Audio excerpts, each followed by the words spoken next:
So, Shania, after all the preparation, it's finally here. How are the nerves before this first UEFA Women's Nations League game? They're starting to kick in, but there's also a lot of excitement for the team. Like, we've had our first session today, and it's good to get some of that kind of energy, put it into practice. And yeah, I think we are, obviously, me personally, I'm a little bit nervous, but also I'm very, very excited, and I think the whole team are as well. Of course, you've been given the honour of being the captain for this historic debut in this competition. So, if you could say one thing to your younger self with the journey that you've been on, what would that be? I don't know, I get emotional thinking about it, but I'm just very proud of myself as well. And I think if I were to tell my younger self anything, it would be to keep dreaming, because, you know, you look at how women's football has progressed since then, and now, you know, there's people almost looking up to me, and I wish I would have had that, but now look how kind of it's worked out. And yeah, to be the captain, obviously it's a huge honour. But yeah, I just want to help the team out as much as possible, and I feel ready to do so. So you've talked about your journey there. We've obviously discussed before your struggles with injury. So I assume at some points there must have been times where maybe you didn't think you were going to make it here. So given that, how much more special does it make it that you're here and also have obviously the honour of being captain as well? No, yeah, I can't believe it, to be honest. Like, I had been told numerous times that I couldn't even play again.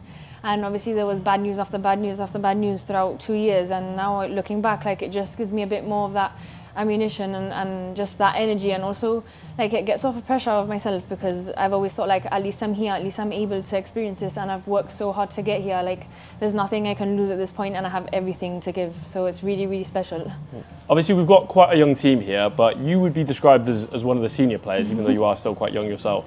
So you've been there since the very beginning, so talk us through that journey. You know, you've been there right from the youth to here, so talk us through from starting in youth football now to being in the Nations League. Yeah, I mean, I started off youth football playing with the boys. I think I started off being the only girl, you know, in my year group playing, and now look how far we've come.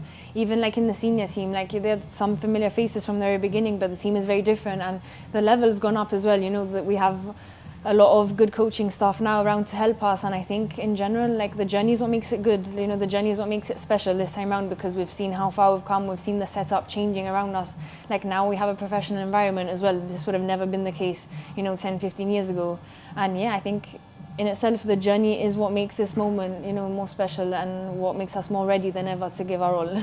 Okay, so we've talked about the past, we've talked about the present, but of course, Dalia mentioned it in the podcast the other week that of course you were on, that this team is becoming role models for the future, and it's really the first chance that young girls in Gibraltar have had to see a competitive team which, you know, show the path into football. So if you could send out a message to the young girls in Gibraltar now who are playing football, and we have plenty of teams like that, for example the GFA girls, so if you could give them one message, what would that be? Yeah, I think the message would be the same as what I'd give my younger self: to keep dreaming and to keep going. You know, you're going to face these adversities in football, like it's sport. You're going to have these setbacks, and it's just about keep going. You know, now that they have this goal that they can achieve, you know, they see us and they want to be part of this team.